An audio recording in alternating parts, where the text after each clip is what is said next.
Oke, hmm, sekarang udah tanggal ini di tag ya, udah tanggal 4 Juli. Artinya kita sudah masuk di awal tahun ajaran kalender pendidikan di Indonesia. Ini selalu akan menjadi momentum penting gitu ya untuk setiap prosesnya. Dan sekarang aku pengen fokus ke yang kayaknya paling sibuk gitu ya di setiap tahun ajaran, yaitu adalah anak-anak kelas 12 atau Agit ya. Para Agit ini udah mulai dirasa gulusu, apa yang harus dilakukan, apa yang harus dipersiapkan, dan sebagainya. Kita nggak perlu banyak diskusi gitu ya. Kenapa ini penting? Karena semua kalian mungkin sudah tahu gitu apa pentingnya. Tapi bisa aja gitu ya, ada orang yang nggak peduli atau gimana. Tapi ya udah, kita kasih tahu aja. Uh, Kalian para Agit ini kayaknya, correct me if I'm wrong ya, kayaknya tidak merasakan ujian nasional gitu. Mungkin yang merasakan ujian nasional itu adalah yang baru masuk SMA tahun ini gitu ya. Jadi sebelumnya tuh nggak ada gitu. Ada yang baru masuk SMP tahun ini, baru masuk SMA tahun ini tuh mereka ngerasain TKA, tapi kalian nggak. Jadi kalian ada TKA. Dari sisi ujiannya aja itu ada TKA, ada apa namanya ya, ujian sekolah dan segala macamnya, tapi itu nggak usah aku sebutin karena tiap jenjang ada. Yang lebih menakutkan adalah masuk PTN. Masuk PTN yang mana masuk PTN ini ada banyak banget ujiannya. Kalau kalian nggak mau jalur tes, berarti bisa jalur prestasi, ada namanya SNBP. Tapi kalau kalian merasa tidak pede, maka kalian bisa ambil jalur tes namanya SNBT, Seleksi Nasional Berbasis Tes. Nah, tapi dua itu bukan satu-satunya jalur, ada banyak lagi jalur lainnya.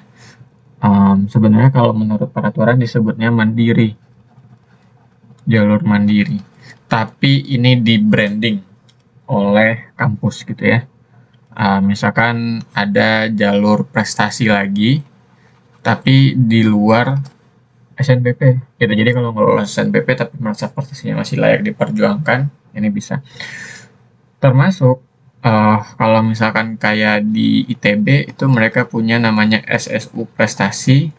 Ini tuh macam-macam gitu ya. Nggak cuma OSN jelas, Olimpiade jelas, atau akademik. Tapi mereka juga mengakomodir misalnya kalian dari jurusan agama, terus bakat kaligrafinya ada gitu ya, terus pengen masuk FSRD, atau apa namanya, di jurusan agama atau di pondok itu kan ada, saya nggak tahu sekarang namanya apa, tapi kalau dulu kan musabaqah tilawatil Quran, terus itu punya banyak cabang kan, ada hifzil Quran, ada khatil Quran, ada MHQ atau bukan MHQ, syarhil Quran, terus ada makalah Quran dan lain-lain. Nah itu juga keagamaan gitu ya, itu juga ada. Dan bukan cuma Islam gitu ya, maksudnya yang diakui di agama lain juga bisa. Terus olahraga dan seni juga bisa.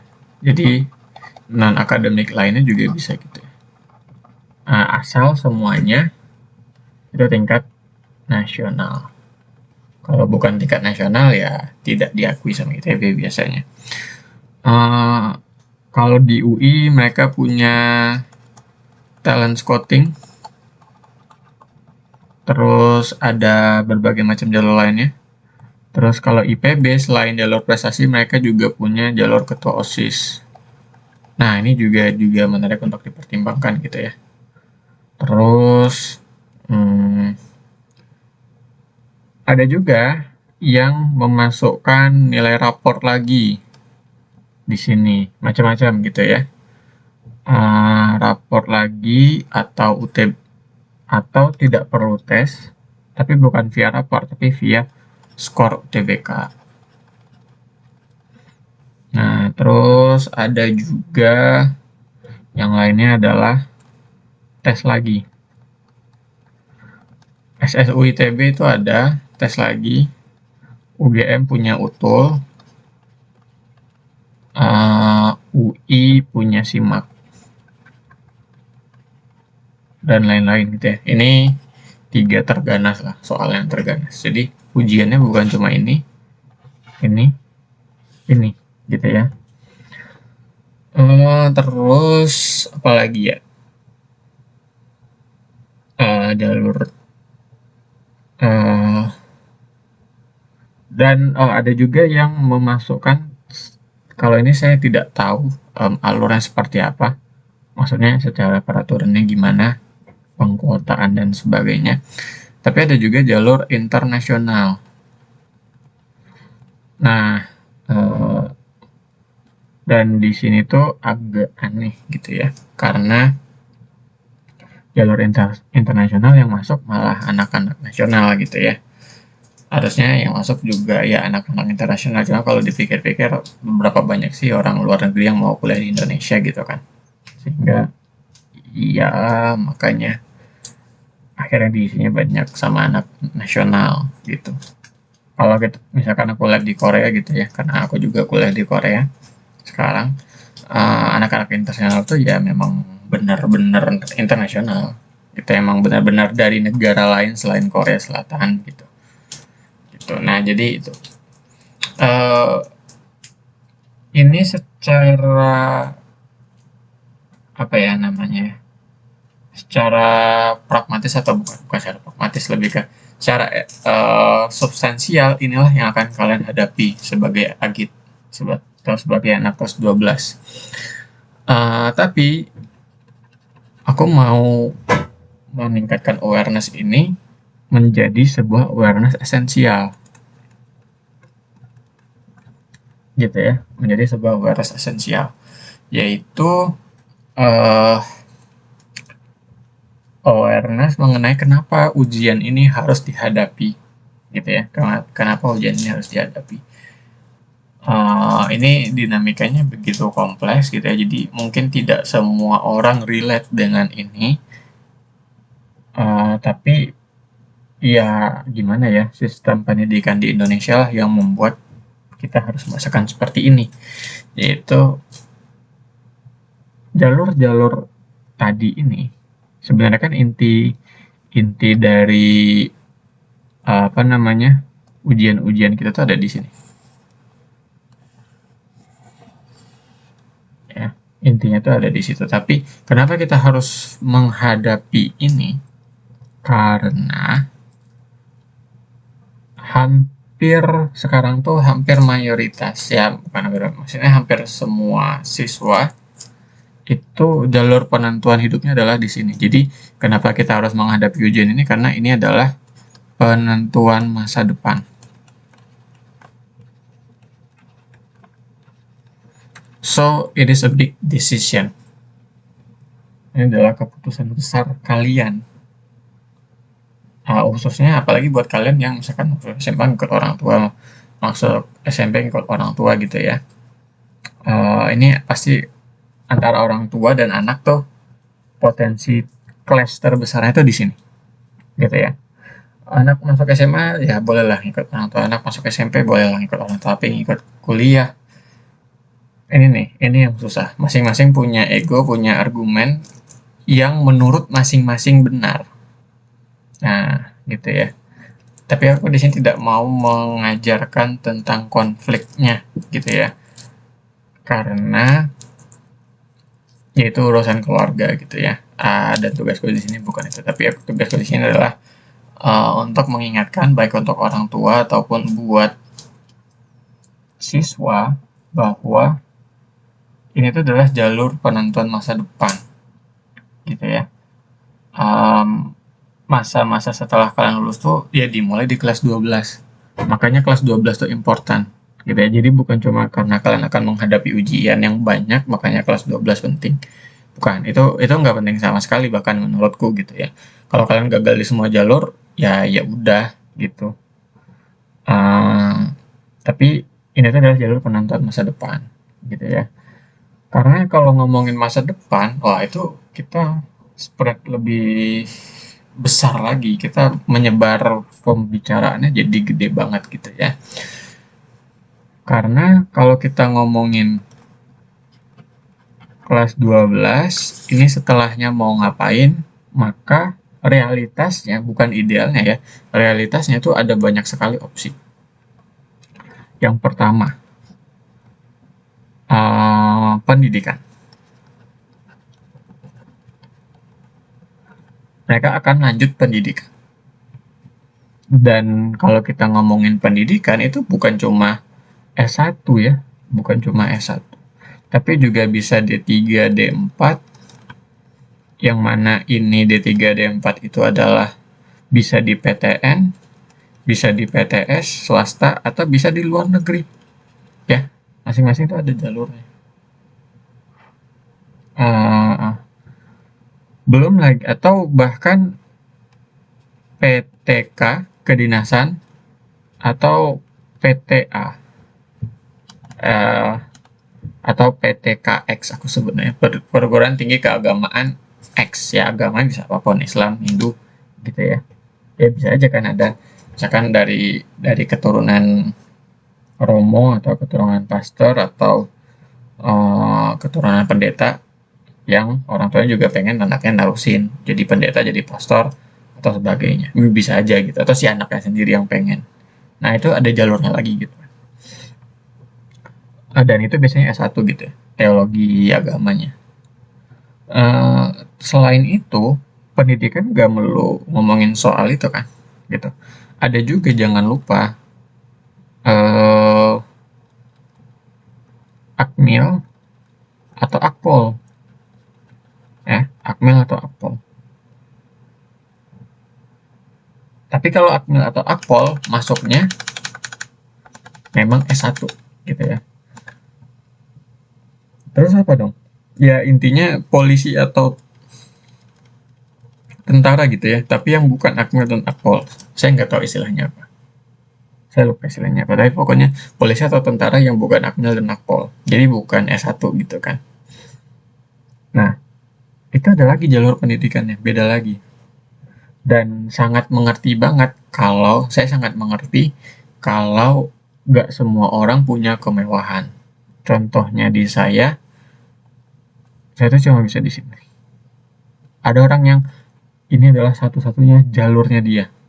Mau ke PTS mahal, ke PTLN apalagi, PTLN atau PTK ini lebih mahal lagi modalnya, gitu ya. Karena kalau PTLN modal biayanya lebih besar, mau itu scholarship juga enggak. Aku bilang scholarship itu bukan berarti Anda 0 rupiah, justru modalnya besar sekali di awal. Sebagai orang yang kuliah di luar negeri ya bisa merasakan lah gitu ya. Kalau PTK ada fisik, ya kesamaan dan lain-lain. Terus ada wawasan kebangsaan dan lain-lain, yang mana ini juga penting untuk dipersiapkan, yang biasanya tidak dipersiapkan begitu detail. Kayak itu ya, itu jalur yang paling umum, mayoritas tuh ada di sini. Mayoritas tuh ada di sini. Nah, porsi lainnya yang juga gede tapi tidak segede pendidikan adalah lanjut kerja. Atau bisa juga dua opsi ini dibarengin. Jadi ada yang kuliah sambil kerja itu juga ada, gitu ya. Tapi ngomongin lanjut kerja tuh juga tidak semudah itu. Ada yang bekerja profesional gitu ya. Biasanya ini sebagai teknisi. Biasanya atau nggak tahu kalau di dunia kuliner tuh harusnya juga banyak gitu ya, cuma menerima SMA gak masalah gitu. Ada juga yang bisnis. Nah, kalau bisnis kan lebih enak gitu ya.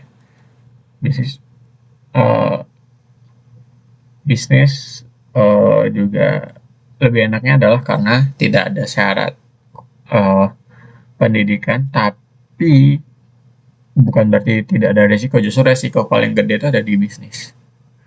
Karena setiap detik tuh bisa gagal. Jadi kalau nggak belajar decision making yang bagus ya bakal susah. Ya ini adalah dua realitas terbesar, dan mungkin agak sedikit menyedihkannya adalah ada yang langsung menikah. Dulu aku sering diajarin sih, dalam konteks tanda petik bercanda gitu ya. Opsi ketiga nih nikah, terus banyak guru langsung, siapa di sini yang mau langsung nikah? Nah gitu-gitu. Ya ini agak ironis gitu ya. Bukan kita mengatakan nikah itu jelek, cuma untuk kualitas lulusan SMA sekarang di Indonesia, kita harus kritis untuk mempertanyakan mereka tuh sudah seberapa siap sih buat menikah, gitu ya. Justru nyatanya banyak angka perceraian dini, gitu ya. Usia pernikahan baru berapa tahun, atau usia manusia yang bercerainya juga belum sedewasa itu, gitu. Gitu kan. Jadinya ini bukan opsi juga. Nah, jadi ini adalah medan perangnya Agit, gitu ya, anak-anak kelas 12. Tipsnya adalah, langsung tips nih. Jangan pernah membandingkan beban kalian sama beban generasi sebelumnya. Itu kontraproduktif. Jadi, tidak perlu dibandingkan.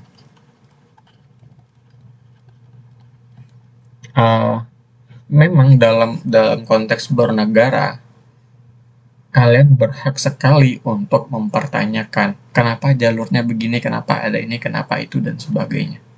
Memang sangat berhak. Tapi itu kontraproduktif karena energinya besar sekali. Bukan berarti saya melarang anak kelas 12 itu untuk kritis. Tapi itu kontraproduktif. Gitu ya, menghabiskan waktu, menghabiskan energi karena ada banyak banget yang perlu dipertimbangkan. Gitu ya. Menyusun argumentasinya, terus nanti ya mempertanyakan dan sebagainya. Tapi kalau untuk pelampiasan rasa capek boleh. Gitu ya, makanya ketika ngelihat anak-anak kelas 12 di Twitter ya, saya tidak pernah melihat sebegitu seriusnya, karena khususnya kalau mereka ngebandingin, ya nih generasi saat ini adalah generasi paling menderita karena satu dua tiga bla bla bla. Ya itu bentuk capeknya mereka aja. Sebenarnya dari dulu orang juga gitu, bedanya dulu nggak ada Twitter gitu, jadi orang ngobrolnya di tongkrongan dan sebagainya gitu.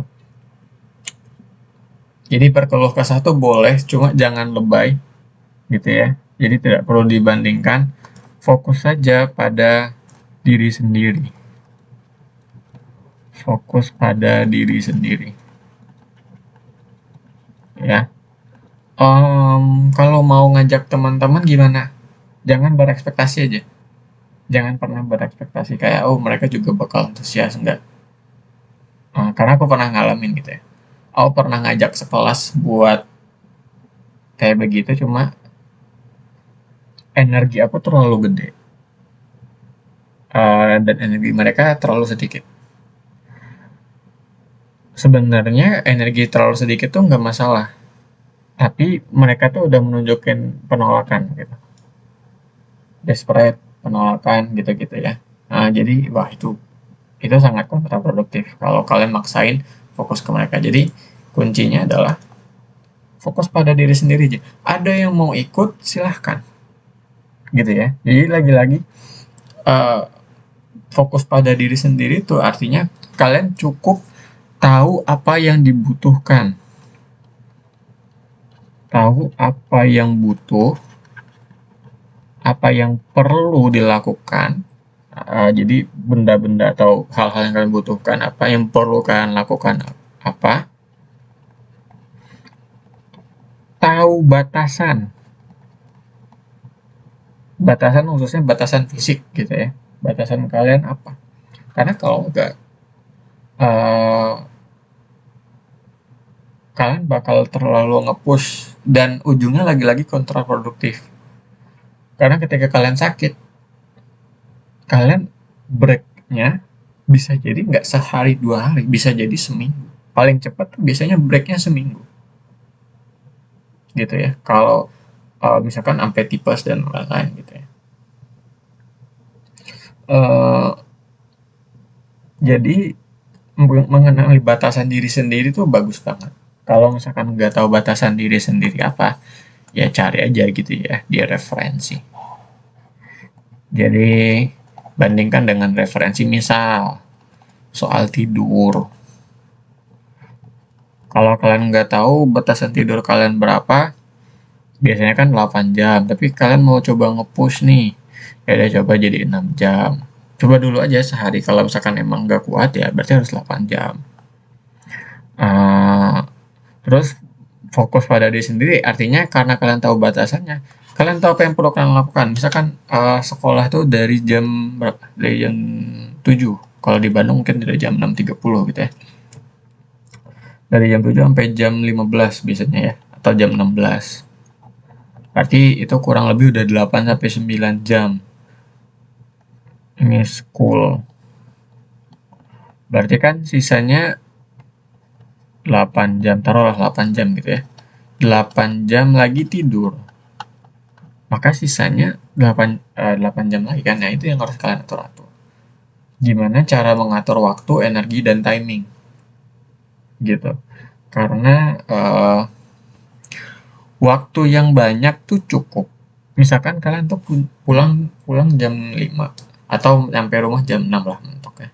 Sampai rumah jam 6. Apakah dari nyampe rumah jam 6 terus kalian belajar terus 8 jam, berarti kan sampai jam 2 malam?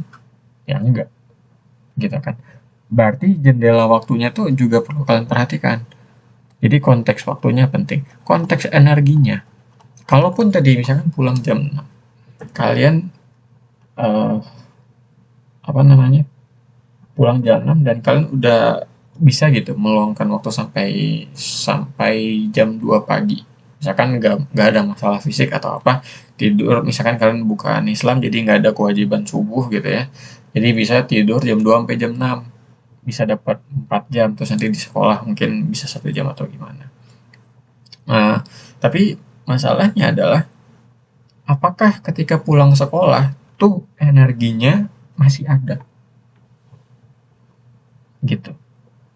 Apakah energinya masih ada? Nah, jadi perlu juga nih konteks energi. Termasuk konteks timing gitu. Timing tuh momentumnya gitu ya. Karena ada momen-momen tertentu yang kita belajarnya maksimal, ada yang justru tidak maksimal. Misalkan perempuan ketika haid. Itu kan saya nggak tahu ya, tapi kayaknya secara fisik aja itu cukup menyakitkan gitu ya. Cukup nggak enak. Apalagi dibawa belajar, kayaknya juga lebih nggak enak. Nah, makanya 3 konteks ini setidaknya perlu kalian pertimbangkan. Gitu. Dengan mempertimbangkan 3 konteks ini, kalian juga jadi bisa mempersiapkan segalanya dengan baik. Gitu. Jadi kurang lebih seperti ini dulu gitu ya. Di sini aku baru ngasih gambarannya aja mengenai kelas 12 itu bakal seperti apa gitu ya. Mungkin kalau bisa kita sederhanakan, kelas 12 itu adalah momen untuk belajar menjadi mandiri pertama kalinya kalian, kalau sebelumnya enggak. Karena nih tadi, cara belajar kalian harus pikirin sendiri, tujuan atau yang ini kalian harus pikirin sendiri. Kalian tuh gak bisa cuma bertahan pada satu jalur. Misalnya kayak aku pengen ITB gitu ya. Oh ya, walaupun nilai raporku jelek, aku jarang belajar, tapi aku bakal komitmen belajar. Harusnya bisa sih terkejar sampai Maret gitu ya, biar bisa belajar, bisa masuk ITB. Masalahnya belum tentu serealistis itu. Kalian juga harus mempertimbangkan bahwa itu tuh nggak mulus. Jadi ada batas toleransi yang harus kalian pertimbangkan. Gitu. Nah, jadi makanya ini disebut momen belajar menjadi mandiri. Gitu ya. Kalian yang tahu progres kalian, kalian yang tahu batasan kalian, apa yang kalian butuhkan, apa yang kalian perlu lakukan. Kalian yang tahu tujuannya apa. Semua orang di luar kalian, termasuk orang tua, termasuk guru BK, termasuk guru wali kelas, termasuk konsultan pendidikan atau apapun itu, mereka tidak akan pernah bisa mengintervensi kalian sama sekali. Ini bukan medis, ya. Kalau medis tinggal disuntik bius, terus bisa intervensi sendiri, gitu kan. Tapi ini bukan medis, gitu ya. Jadi kontrolnya penuh 100% di kalian. Kalau kalian yang nggak mau ya iya gimana gitu ya. Tidak, yang lain juga nggak bisa berbuat apa-apa gitu. Jadi selamat berjuang, atau kalau kata dosenku dulu di ITB, dia bilang selamat menikmati indahnya perjuangan gitu ya. Perjalanannya bakal seru selama 1 tahun ke depan, dan mungkin pada beberapa titik aku bakal menemani gitu ya dengan video-video seperti ini. Kalau ada yang mau ditanyakan boleh komen, kalau suka silahkan like, dan kalau merasa ini bermanfaat silahkan di-share ke teman-teman yang lain gitu ya, biar semakin banyak yang merasakan dampak positif dari video-video seperti ini. Kalau ada saran juga boleh di komen ya. Terima kasih.